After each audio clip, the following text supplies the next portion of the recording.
Global technology rivalry just took a dramatic turn. China has fired back with fresh investigations into US chip exports, right as high-level trade talks are set to begin. What really motivates these new probes, and what are the stakes for the future of tech? Let's dig in, because this is at the very heart of today's superpower competition. Just one day before pivotal US-China economic discussions were scheduled in Madrid, China's Ministry of Commerce unveiled two major investigations targeting US chip imports. The first probe tackles whether American policies have unfairly discriminated against Chinese chip companies. The second focuses on alleged dumping, where some US analog chips, the kind used in everyday gadgets like hearing aids, Wi-Fi routers and temperature sensors, might be flooding Chinese markets at artificially low prices. But here's where it gets controversial. China openly questions whether recent US measures are simply about fair play, or if they are calculated moves to stifle China's ascent in cutting-edge sectors like artificial intelligence and advanced computing chips.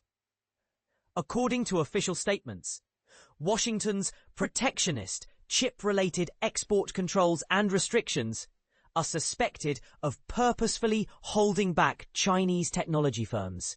This framing paints a picture not just of a trade disagreement, but of two economies locked in a struggle for technological leadership. All this unfolds as Chinese Vice Premier He Lifeng prepares to lead a delegation in a 4-day dialogue with US counterparts from September 14 to 17 in Madrid.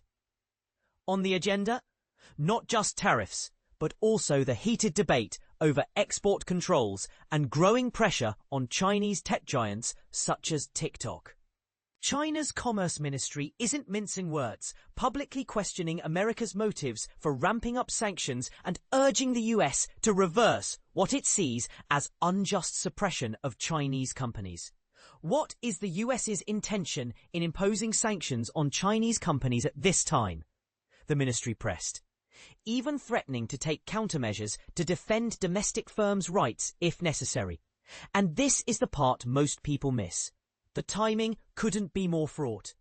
Just days ago, the US Commerce Department added 32 new companies, 23 from China, to its restricted trade list, including 2 firms accused of obtaining chip-making tools for the leading Chinese manufacturer, SMIC.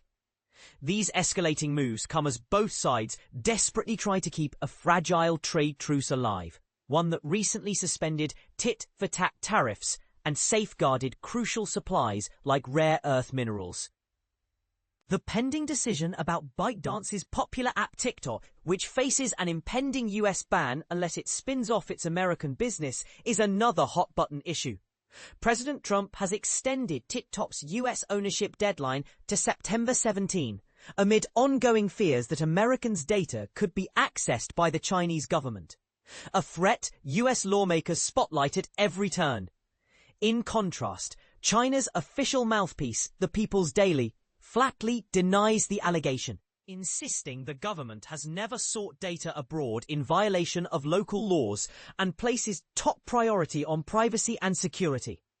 Will these parallel investigations ignite even greater tension, or will dialogue in Madrid douse the flames?